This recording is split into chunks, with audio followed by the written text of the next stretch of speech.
Marco Torcivia, capitano del Mistral, autore di una tripletta in questo successo contro il CUS Palermo. Che partita è stata? Sì, è stata una partita nel primo tempo un po' difficile.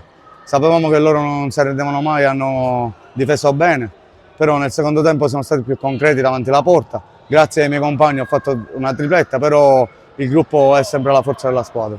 Partita che ha rischiato di innervosirsi, però siete riusciti comunque a tenerla dalla vostra. Come si fa in questi match contro un fanalino di coda, diciamo, come il CUS, a tenere alta la concentrazione? Sì, tenevo i miei compagni un po' stretti perché gli dicevo mi raccomando non perdiamo la testa, perché in questi momenti si perde molto la testa e allora siamo stati concentrati fino all'ultimo e abbiamo portato i 3 punti a casa.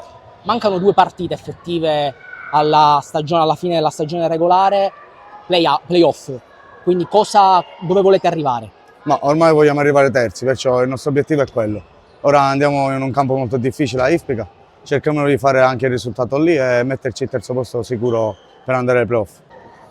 Mister Cappello, una partita che rischiava di potervi sfuggire dalle mani per il nervosismo, l'avete portata a casa 5-3. Lo abbiamo chiesto poco fa a Capitan Torcivia come si fa in questi casi a mantenere alta la concentrazione. Ma guarda, abbiamo fatto una bellissima partita nell'intensità, abbiamo avuto sempre noi la palla, abbiamo gestita in maniera molto tranquilla, però abbiamo sprecato molto.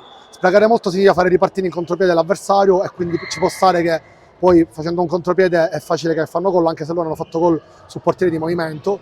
Sono stati comunque bravi a fare il portiere di movimento, però mi è piaciuto molto l'atteggiamento dei ragazzi. Era un atteggiamento con una squadra non facile, una squadra che comunque è penultima ma dà fastidio veramente a tutte le squadre, quindi ovviamente una squadra deve fare i play-out e punta ovviamente alla salvezza, quindi non è mai semplice una partita del genere. Loro i play-out, voi i play-off, lo possiamo dire. Mancano però ancora 2 partite. Qual è l'obiettivo di questo Mistral? Ma l'obiettivo era quello di vincere il campionato. Adesso ormai la lotta è solamente tra Marsala e Regalbuto, quindi l'obiettivo adesso è quello di andare ai playoff e cercare di vincerli, anche se playoff sappiamo bene che è un campionato a sé, quindi non è mai facile, però la società è tranquilla, ci sta facendo lavorare bene.